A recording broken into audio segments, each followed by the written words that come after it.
الحمد للہ وکفا والصلاة والسلام علی عباده الذین اصطفا، خصوصاً علی افضلہم وخاتم النبیین محمد الامین وعلی آلہ وصحبہ اجمعین۔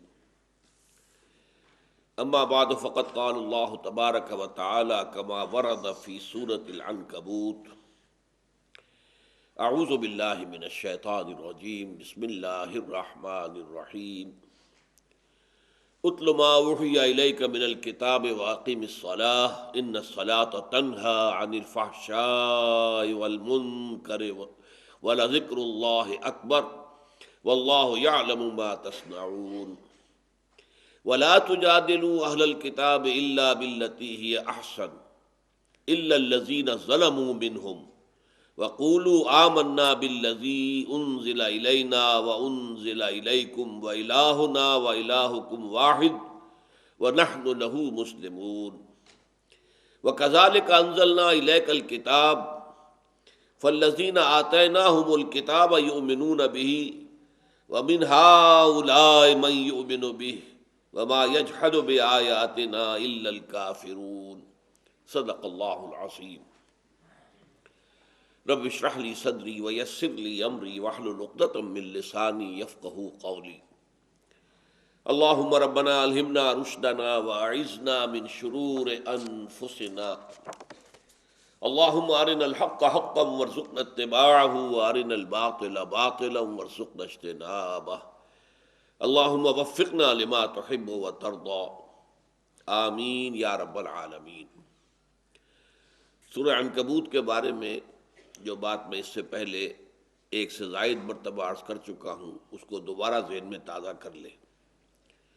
اس کا جو امتیازی مضمون ہے، مخصوص مضمون ہے، وہ اہل ایمان سے خطاب ہے جنہیں ستایا جا رہا تھا، مارا جا رہا تھا، بھوکا رکھا جا رہا تھا اور زمین میں گھسیٹا جا رہا تھا، جیسے کہ جانوروں کی لاشیں گھسیٹی جاتی ہیں، دہکتے انگاروں پر لٹایا جا رہا تھا۔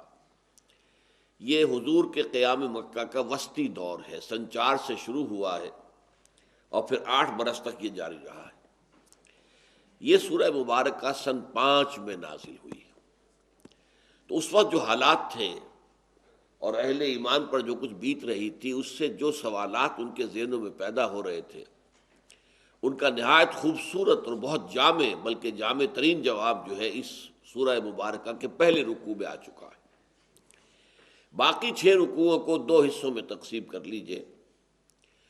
جو پہلے 3 رکوع ہیں، دوسرا، تیسرا، چوتھا، اس میں جو مکی صورتوں کا عام مضمون ہوتا ہے، کفار سے خطاب، مشرکین سے خطاب، منکرین رسالت سے خطاب، جو عام مضامین ہیں زیادہ تر وہ ہیں۔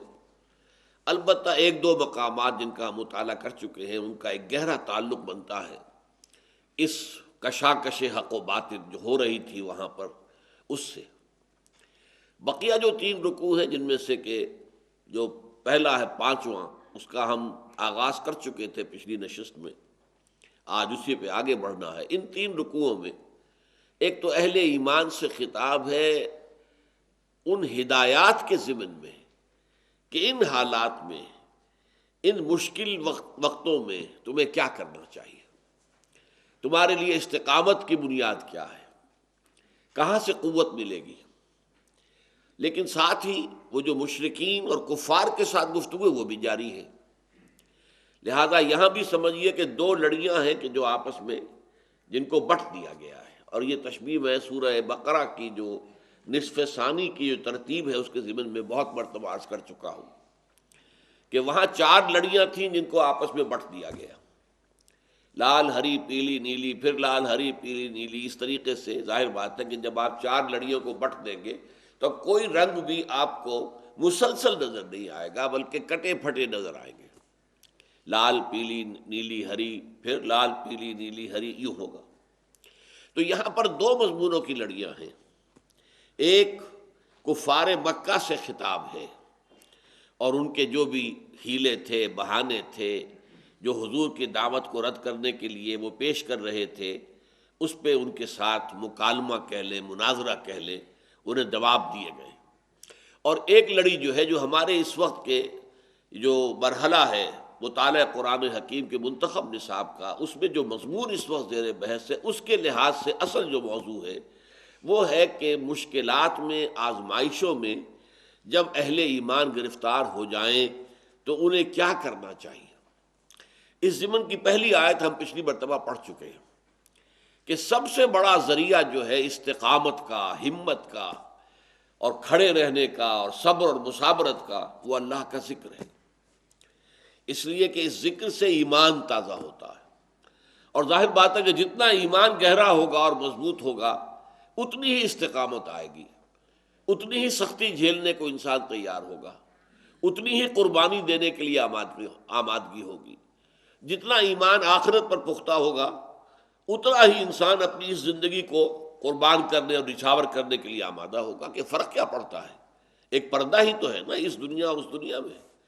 خاص طور پر جو شہداء ہیں ان کے لیے تو وہ عالم برزخ کے اندر بھی انتظار کا مرحلہ نہیں ہے، تو سیدھے جنت میں جاتے ہیں۔ اس اعتبار سے اگر ایمان پختہ ہو اللہ کی ذات پر اور آخرت پر، بعث بعد الموت پر، جنت اور دوزخ پر، تو انسان کھڑے رہے گا مشکل ترین حالات کے اندر بھی۔ لہذا فرمایا اتل ما اوحی الیک من الکتاب، میں عرض کر چکا ہوں کہ الذکر جو ہے وہ کتاب ہے، قرآن ہے، تلاوت کیا کرو اس کی کہ جو تم پر وحی کی گئی ہے کتاب میں سے۔ خطاب بظاہر حضور سے ہے، لیکن اصل میں آپ کی وساطت سے مسلمانوں سے ہے۔ میں عرض کر چکا ہوں کہ مکی صورتوں میں عام طور پر خطاب واحد کے صیغے میں حضور سے ہوتا ہے، لیکن آپ کی وساطت سے امت سے خطاب ہوتا ہے۔ لیکن اصل خطاب جو ہے یا ایھا الذین آمنوا سے، یہ مدنی دور میں شروع ہوا ہے۔ ویسے یہ کہ ایک دو جگہ پر مکی صورتوں میں بھی ہے، لیکن وہ صورتیں کنٹروورشیل ہیں کہ آیا وہ مکی ہے یا مدنی ہے۔ جو طے شدہ مکی صورتیں ہیں ان میں یا ایھا الذین آمنوا کا صیغہ خطاب نہیں آیا۔ تو اے اہل ایمان، خطاب بواسطہ نبی، تلاوت کیا کرو اس چیز کی کہ جو ہم نے وحی کی ہے اپنے نبی کی طرف، اور نماز قائم رکھو۔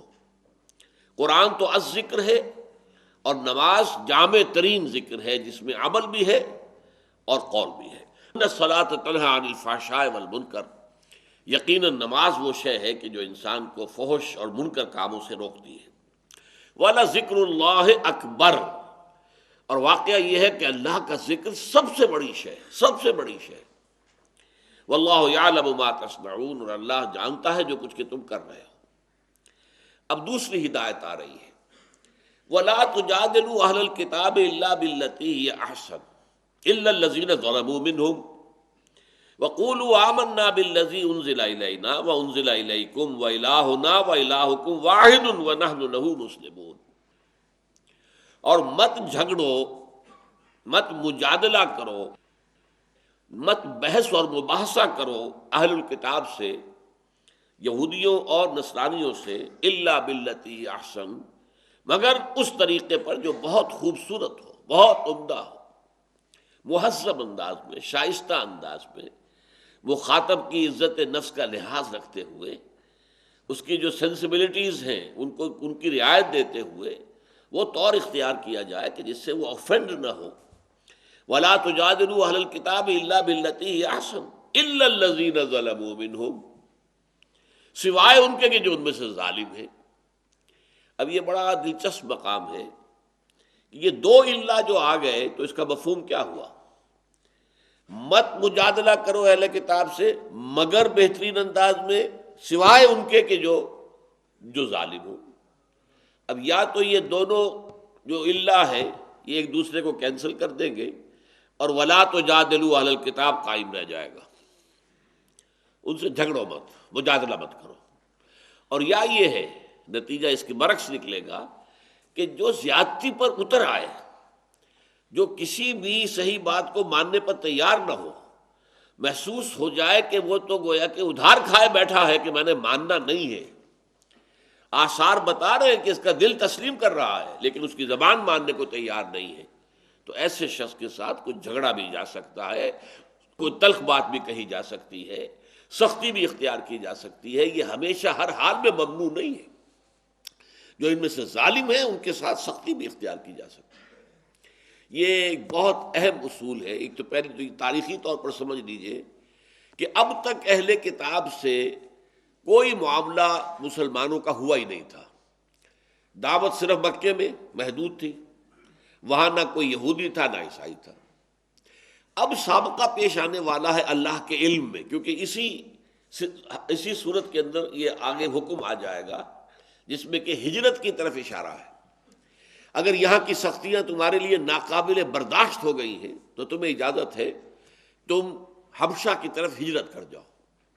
اور وہ ایک عیسائی مملکت تھی، نجاشی عیسائی تھے اور وہ وہاں کے حاکم تھے، لیکن عادل اور بہت ہی معقول انسان اور اپنے اصل مذہب کو جاننے والے۔ اس وقت تک اصل میں عیسائیوں میں کافی بڑی تعداد ایسے لوگوں کی موجود تھی جو حضرت عیسیٰ کی اصل تعلیمات سے واقف تھے۔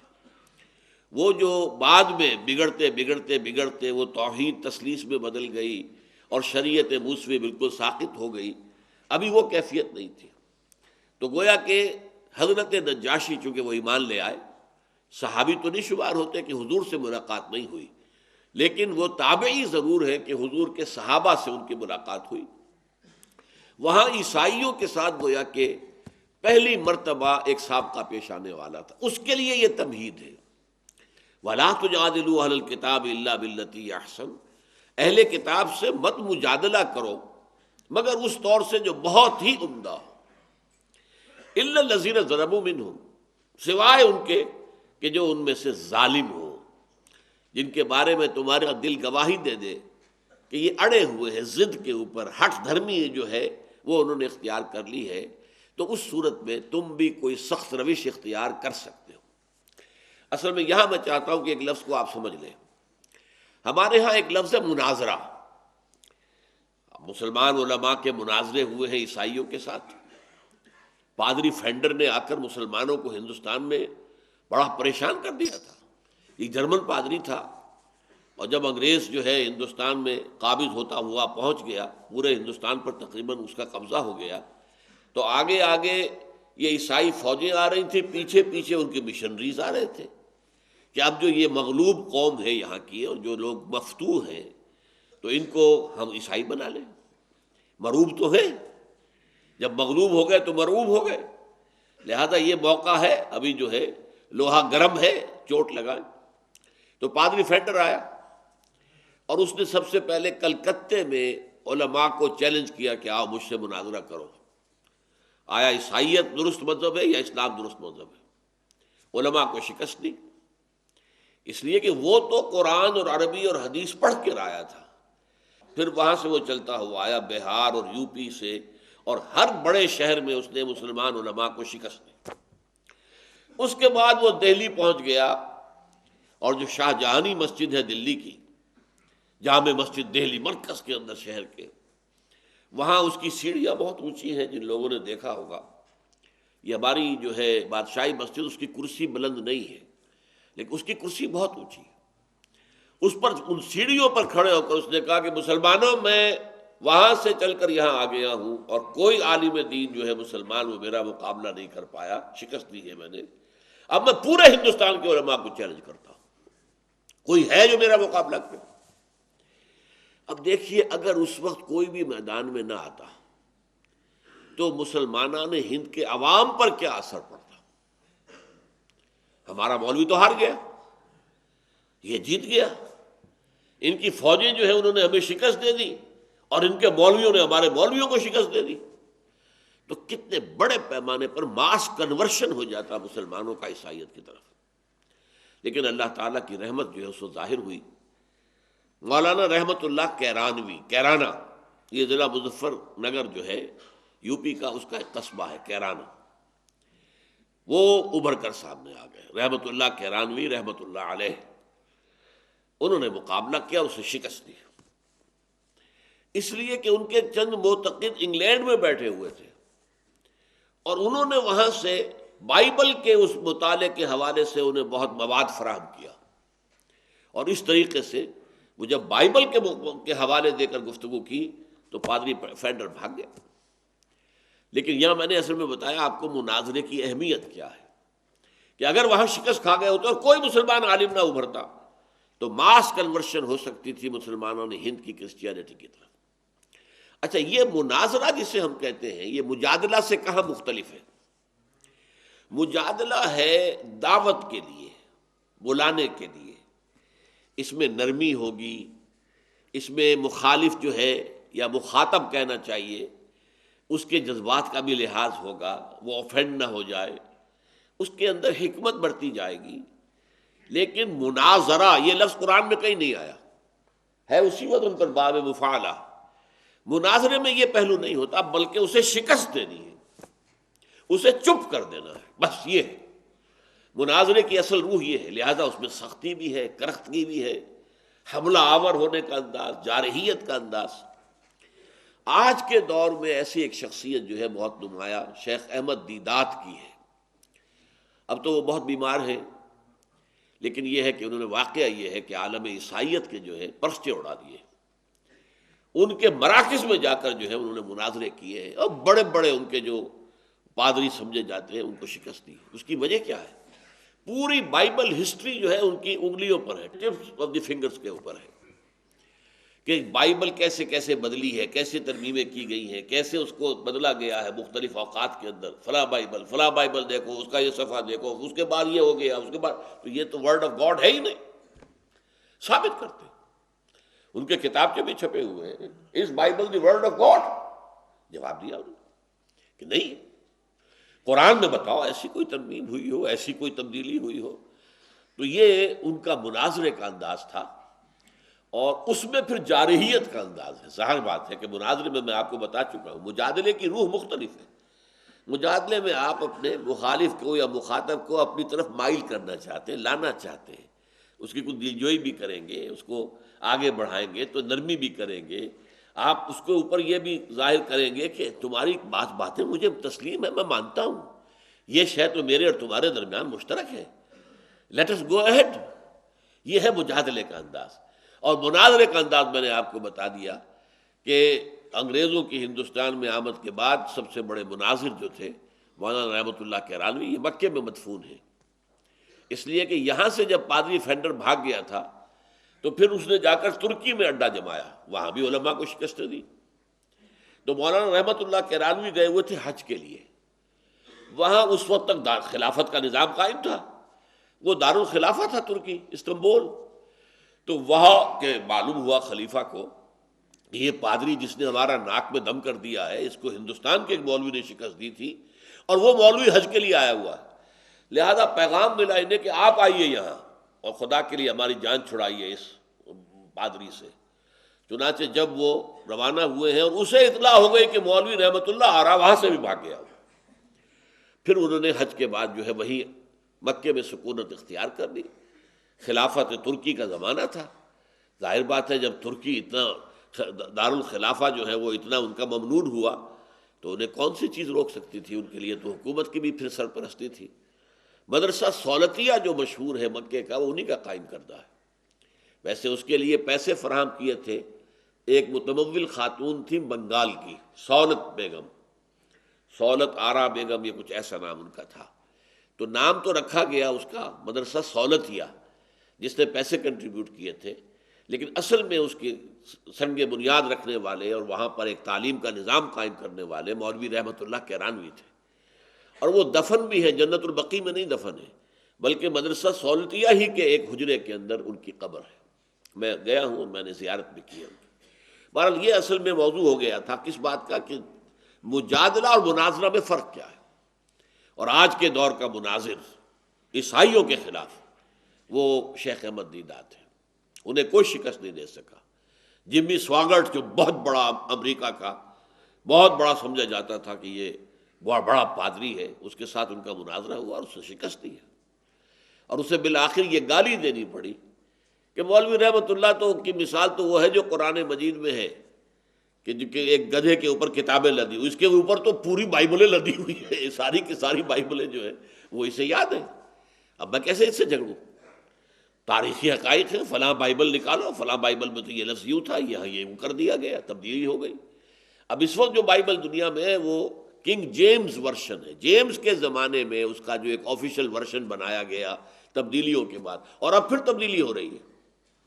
اس لیے کہ اللہ کے لیے چونکہ لفظ ہی آتا ہے، اور آج دنیا میں فیمنزم کی تحریک جو ہے وہ اسے گوارا کرنے کو تیار نہیں ہے۔ کیا خدا میل ہے؟ اگر خدا میل ہے تو ہم فیمیل تو بڑے گھٹیا ہو گئے۔ لہذا پوری بائبل میں سے اب ہی کا لفظ نکال کر پرسن، دی پرسن سیڈ، ہی نہیں بلکہ وہ شی بھی ہو سکتا۔ یہ تو ہی اور شی کے چکر میں اب نئی بائبل تیار ہو رہی۔ تو بائبل میں تو نہ معلوم کتنی تبدیلیاں ہوئی ہیں اور کتنی اس کے اندر تحریفیں ہوئی ہیں، اس حوالے سے انہوں نے شکستیں دی ہیں۔ اور اب ایک اور شخص جو ہے ہمارے خاص طور پر سب کانٹیننٹ کے ہورائزن پر نمودار ہوا ہے، ڈاکٹر ذاکر نائک۔ جو لوگ ٹیلی ویژن دیکھنے والے ہیں وہ ان سے واقف ہیں۔ اصل میں یہ صاحب جو ہے ڈاکٹر ذاکر نائک، یہ دو شخصیتوں سے کچھ متاثر ہوئے۔ زیادہ تو ان کا تاثر جو ہے وہ شیخ احمد دیدات سے ہے، اس کے بعد وہ ہمارے کام سے متاثر ہوئے۔ آج سے 10-12 سال پہلے آئے تھے یہاں لاہور، مجھ سے ملاقات کی، اور 60,000 روپے کے میرے کیسٹ آڈیو ویڈیو وہ لے کر گئے، اور انہوں نے بلکہ کہا کہ جو اعلیٰ ترین کیسٹ ٹیپ ملتی ہو بازار میں اس پر مجھے تیار کروا کے دیں۔ اور وہاں پر وہ IRF کے نام سے ان کا ادارہ ہے، اسلامک ریسرچ فاؤنڈیشن، اور وہ بہت عرصے سے چینل کے اوپر میرے جو دروس ہیں قرآن مجید کے وہ دکھا رہے ہیں۔ 8,000 فیملیز، کئی سال پہلے مجھے بتایا گیا تھا کہ 8,000 فیملیز ہفتے میں 2 دفعہ آپ کا درس جو ہے وہ دیکھتے ہیں ویڈیو اس کے اوپر، ٹیلی ویژن کے اوپر۔ تو وہ ان کا انداز جو ہے وہ مجادلے کا ہے، مناظرے کا نہیں ہے، اس میں وہ ایگریسو نہیں ہوتے، جارحیت کا انداز نہیں ہوتا، بلکہ بات معقول انداز کے اندر جواب دینا، معقول انداز میں وضاحت کرنا، سوالات کو ڈیل کرنا، یہ ان کا انداز ہے۔ فرمایا وَلَا تُجَادِلُوا أَهْلَ الْكِتَابِ إِلَّا بِالَّتِي هِيَ أَحْسَنُ إِلَّا الَّذِينَ ظَلَمُوا مِنْهُمْ۔ جو میں نے عرض کیا تھا کہ کوئی قدر مشترک نکالی جائے، جو دعوتی گفتگو ہے اس میں اگر آپ جو سیکنڈری ٹرشری کوسچنز ہیں، ثانوی ہیں، ان سے گفتگو شروع کریں گے تو کبھی نتیجہ خیز نہیں ہوگا۔ نیچے سے چلیے، جیسے زپ ہوتی ہے، یا آپ اوپر سے جوڑنا چاہیں گے تو کبھی نہیں جڑے گی، نیچے سے اس کو کھینچیے، وہ جڑتی چلی آئے گی اوپر تک۔ بالکل یہی معاملہ ہے کہ آپ جس سے گفتگو کر رہے ہیں اس کے اور اپنے مابین کوئی قدر مشترک، کامن فیکٹر پہلے تلاش کیجیے تاکہ اس پر بلڈ کیا جا سکے گفتگو کو۔ یہ مجادلے کا لازمی عنصر ہے۔ اب اسی آیت میں دیکھیے وہ کامن جو ہے فیکٹر اس کو نمایاں کیا گیا، وَقُولُوا، اور کہو، آمنا بالذی انزل الینا وانزل الیکم۔ دیکھو اہل کتاب ہے، نصارہ ہے، یہودیوں، ہم تو ایمان رکھتے ہیں اس بات پر بھی کہ جو ہم پر نازل کی گئی اور اس پر بھی جو تم پر نازل کی گئی، یہ ہمارے اور تمہارے درمیان مشترک ہے۔ اور اس سے آگے بڑھو، وَإِلَٰهُنَا وَإِلَٰهُكُمْ وَاحِدٌ، اور ہمارا الہ معبود اور تمہارا الہ ایک ہی تو ہے نا۔ اس مشترک اساس پر ہمیں بات کرنی چاہیے۔ وَنَحْنُ لَهُ مُسْلِمُونَ، بس ہمارا یہی معاملہ ہے کہ ہم نے اپنے آپ کو اپنے اس خدا کے حوالے کر دیا ہے، ہم نے سرنڈر کیا ہے، ہم نے سر تسلیم خم کر دیا ہے، جو اس کا حکم ہے اسے ہم مانتے ہیں۔ یہ انداز جو ہے یہ ہے در حقیقت مجادلے کے لیے سٹارٹنگ پوائنٹ یہ ہے۔ چنانچہ اسی کو پھر ہم دیکھتے ہیں مدنی دور میں آ کر، جبکہ یہودیوں کے ساتھ جو ہے کشاکش شروع ہوئی ہے، تو جہاں یہودیوں کے ساتھ مناظرہ بھی ہوا، قرآن میں لفظ مناظرہ کہیں نہیں آیا، لیکن تفصیلی چارج شیٹ جو ہے ان کے اوپر لگائی گئی ہے، تم نے یہ کیا، تم نے یہ کیا، تم نے یہ کیا، تم نے یہ کیا، تم نے اللہ کے ساتھ فلاں عہد توڑا، فلاں عہد توڑا، فلاں عہد توڑا، وغیرہ وغیرہ۔ چھٹے رکوع سے لے کر اور 14ویں رکوع کے آخر تک 9 رکوع جو ہیں وہ ایک مفصل فرد جرم ہے جو عائد کی گئی، لیکن دعوتی انداز بھی ہے۔ قُلْ تَعَالَوْا إِلَىٰ كَلِمَةٍ سَوَاءٍ بَيْنَنَا وَبَيْنَكُمْ، اے نبی ان سے کہیے آ جاؤ ہم جمع ہو جائیں اس بات پر کہ جو ہمارے اور تمہارے درمیان مشترک ہے، برابر ہے۔ اللہ نعبد الا اللہ، پہلی بات یہ ہم اللہ کے سوا کسی کی بندگی نہ کریں۔ یہ بات بڑی پختہ ہے یہودیوں کے اور مسلمانوں کے مابین، بہت پختہ ہے، بہت پختہ ہے۔ یہودی جو ہے وہ بھی ہر طرح کی بت پرستی اور ہر طرح کے شرک کے شدید مخالف، اس میں کوئی شک نہیں۔ چنانچہ عیسائیت کو وہ کہتے ہیں آئیڈولیٹری، یہ تو بت پرست ہیں، حضرت عیسیٰ کی تصویریں، حضرت مریم کے جو ہیں وہ مجسمے انہوں نے لگائے ہوئے، تو یہ کہاں وہ موحد ہے؟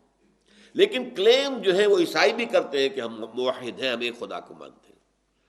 یہ تو اس خدا کے تین جہتیں ہیں، تین ایسپیکٹس ہیں، وہ ہے ایک، تین میں ایک، ایک میں تین۔ یہ ان کا جو ہے گورکھ دھندا ہے عقائد کا۔ لیکن قرآن جو ہے اس وقت چونکہ بحث اور مناظرہ نہیں کر رہا، لہٰذا ان کی اس بات کو نظر انداز کر کے کہہ رہا ہے، قل یا اہل الکتاب، اے کتاب والو، تعالوا الی کلمۃ سواء بیننا وبینکم الا نعبد الا اللہ ولا نشرک بہ شیئا۔ وہ باتیں مشترک کیا ہیں؟ ہم اللہ کے سوا کسی کی بندگی نہ کریں، پرستش نہ کریں، اور اس کے ساتھ کسی کو شریک نہ ٹھہرائیں۔ ولا یتخذ بعضنا بعضا اربابا من دون اللہ، اور ہم میں سے کوئی ایک دوسرے کو اللہ کے ساتھ جو ہے رب نہ بنا دے۔ یہ رب بنا لینا در حقیقت کس معنی میں تھا؟ جو عیسائیوں کا معاملہ تھا کہ شریعت موسوی کو جب انہوں نے ساقط کر دیا تو جو خلا پیدا ہوا وہ خلا پر کیا پوپ نے۔ پوپ جو ہے آرڈیننس نافذ کرے گا اور بتائے گا یہ شے حلال ہے، یہ حرام ہے۔